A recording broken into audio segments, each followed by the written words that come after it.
Welcome to Governance Minutes, brought to you by the Society of Corporate Secretaries and Governance Professionals, and Knowledge Partner host, Corporate Board Member. Welcome to Governance Minutes. I'm Darla Stuckey, and I'm delighted to have with me today Sarah Teslik from Apache Corporation, where she is the Senior Vice President for Policy and Governance. We're going to talk about the end of the proxy season today, the big picture, sort of lessons learned. And Sarah has some very interesting ideas about that. Tell us about trends that you've seen this year, Sarah, and what's gone on with investors. Certainly. Thank you for having me. I think there are probably a lot of trends, but in my mind there are four particularly interesting ones. The first is that more institutional investors than previously are actually using the proxy vote, significantly more. The second is that they're using the vote to seat and unseat directors rather than just to vote on the policy kinds of issues you have seen in the past. The third is that groups of shareholders who historically haven't worked together are working together in ways that are making each subgroup more powerful. And the fourth is that there's a significant globalization in governance ideas and coordination, and increasingly new ideas are coming from outside the U.S. to the U.S. rather than 20 years ago, perhaps it being the other way around. Well, we certainly saw that yesterday, and we will talk more at the end about what happened in the UK yesterday with Say on Pay. But let me go back and take you through some of those items that you mentioned. The first one, you said you think greater use of the proxy vote by institutional investors. So many investors, many large institutional investors have used the vote for a very long time, and we've been in this business for a while. So, but you think it's different this year. Why is that?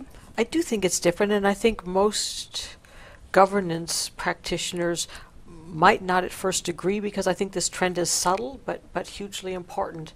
Over the last number of years, there have been regular articles and discussions about how the very largest institutional investors, the ones that would be, say, my company's top 10 shareholders, have specialized proxy voting departments. Sure. They publish their votes online. We all know about that, and so I think because we focus on how active the top shareholders have been with the vote, we forget that below that top 10, the penetration of use of the vote at all has been very, very slow. Indeed, until a couple years ago, there were lots of shareholders who were typically in the top 100 of most of companies my size who had never voted against management if they held the stock. The idea is you hold the stock, you vote for management.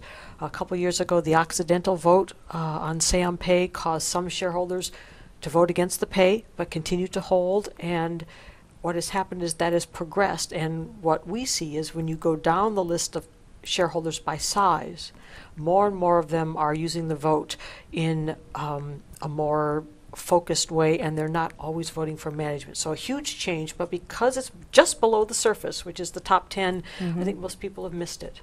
Well, that's interesting. And it also then gets us to more engagement, which is certainly not the focus of this particular show here, because we have been talking about engagement in general, typically with the large investors, but maybe it's something that companies should be aware of, and that you really should go down below your top 10 and see what they're thinking. I think that is really the takeaway, that my experience is most of our large shareholders that I visit in person below our top 10, I'm often the only company representative that has visited them in their office. Wow. And they like that, I bet. Yes, they do. They do. We have heard some stories where you can't get to even people. It is not always easy. It is not always easy. But below the top 10, almost no one tries. So it is, in fact, easier to meet below because they're not getting as many phone calls. Interesting, interesting. Okay, so institutional investors of less than the top 10 are starting to use the vote more. And what are they using it for? We had thought that because Say on Pay is around now, that directors would be spared, and that institutions would use their vote to say no on pay, but compensation committee members wouldn't get no votes. Is that the case, or what are you saying? There's certainly some truth to that, but I think it's, again, part of the story, and maybe the other part is the most interesting part.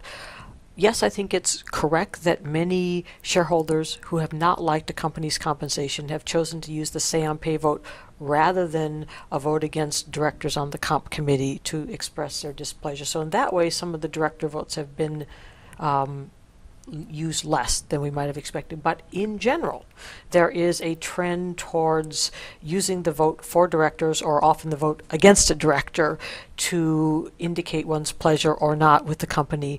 And that is, of course, significant because that's a vote about power. Seating a director or unseating is about power. Voting on a shareholder proposal, do you want an environmental report? Do you want to change a takeover provision? Should we have a... Those are policy issues. And while some are more important than others, they are not as significant to companies as the power vote, which is the director vote. So we certainly see, I certainly see a more willingness on the part of more shareholders to use the director vote. That's very interesting. I mean, it is, in fact, they're right. And this is probably their most important responsibility, is to put either say yes or no on directors. And indeed, it was the ineffectiveness of the use of the director vote 25 years ago that caused shareholders to kind of drift towards shareholder proposals because they could get a higher vote total on that. But now that active shareholders are becoming better at working together and picking issues, they're beginning to drift back to where they were in the first place, which is we pay, we pick, we elect the directors. We can unelect them if we want. Right. The other thing you mentioned, though, that, and you just alluded to it here, is that there has been some coordination that we haven't seen before in a different way. When I think of coordination, I think of maybe sponsoring shareholder proposals, but you have seen something much different. Certainly this proxy season, one of the things that stands out to me, and you certainly saw it in the Canadian Pacific vote, is that what I call the guns are meeting the ammunition. The guns meaning the Carl Eichmanns, the Ackmans, the Nelson Peltzes, the shareholders who are used to buying up a stake and going for director seats. So they know how to be the gun. They know how to use power. But they historically haven't had the same ammo as the other active shareholders, the big public funds, the big mainstream investors. And if you combine the guns and the ammo, you obviously have a loaded weapon. And what you could see in Canadian Pacific, but also elsewhere, is the awareness on the part of the guns to reach out to the people who have the vote so that they work together. And if that trend, which you saw more of this year, continues, then I think along with the focus on the director vote in general, it makes this a very different subject area than even 2 years ago.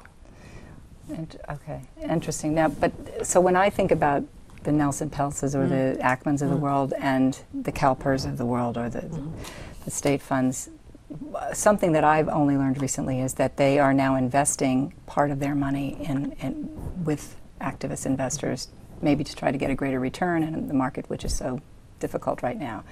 Is that playing into this? I mean, I think you're exactly right. I think some of it is that if you have the CalPERS, CalSTRS public fund group investing through, say, a relational investors, the guns are meeting the ammo.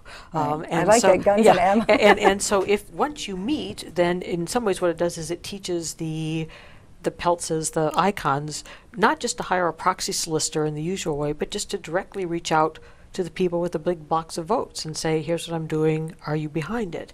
And then, of course, the media makes possible the mere announcement of how one wishes to vote, which allows coordination among shareholders legally without the filing of documents. So you put these together, you have the potential for the director vote being focused by people who know what they're doing, using the votes of people who historically haven't worked with them, and totally changing the game. And again, it's not a huge trend, but there were hints of it this year. Right. And let's talk a little bit about Chesapeake, because that may be the prime example. I realize they're a competitor of yours, but from a governance perspective, I guess that was the prime example of using the director vote for governance issues. Absolutely. I mean, I think the most interesting thing about Chesapeake's annual meeting this year is that directors were unseated.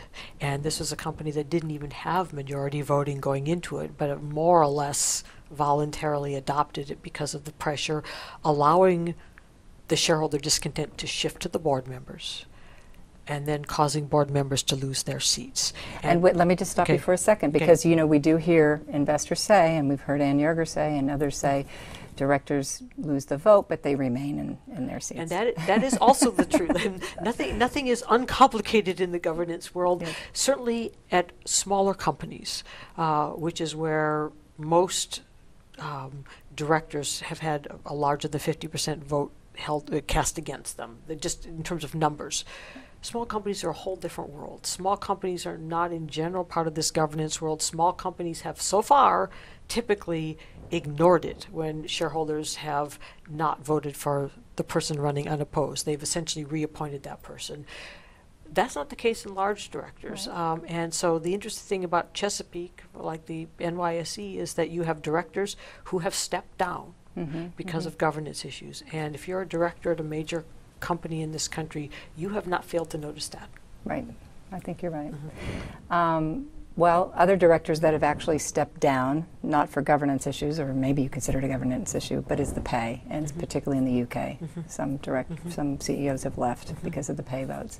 So I did want to, I remember the last thing you said was there's global push. There's things coming from across the pond this way, whereas 20 years ago it used to be the other way around. So let's talk a little bit about what's happening in the UK, specifically with the announcement yesterday that they are going to put apparently amendments in a legislation that's pending before Parliament now to make say on pay binding.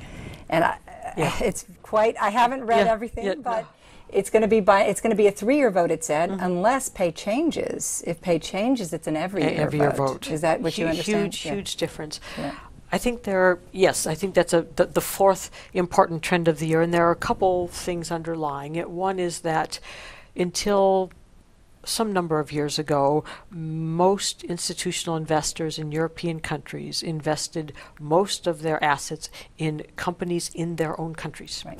And so what happened in the UK stayed in the UK. But that model of investing has changed dramatically in the last 5 years. I think a lot of people have not noticed it, but there are now many more UK European shareholders of US companies. So trends that start in Europe can more easily come to the US because the shareholdings cross over.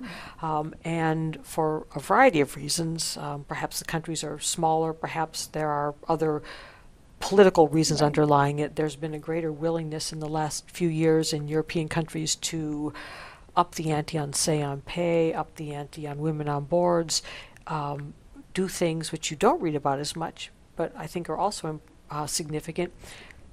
European institutional shareholders more regularly contacting companies that they hold and actually suggesting director candidates. Oh, interesting. And so you have models that in Europe are a little bit more governance forward than the US, and because the cross shareholdings are much greater than they used to be, and technology is making the communication a lot quicker. Okay. You have to pay attention to what happens there because it's more apt to come here, and certainly that was the case with Say on Pay, version 1. Right. So if Say on Pay 2.0 is going to be binding, good chance you'll at least see the discussion of it here. I can't imagine how it's really going to work, but we'll have to talk about that. You know, like logistically how it works, when the vote is, how do you take pay back, those kinds of things. But we don't. We're out of time, unfortunately. It's been a delight to have you, and thank you for being on Governance Minutes. Join us again next time for Governance Minutes, brought to you by the Society of Corporate Secretaries and Governance Professionals and Knowledge Partner host, Corporate Board Member.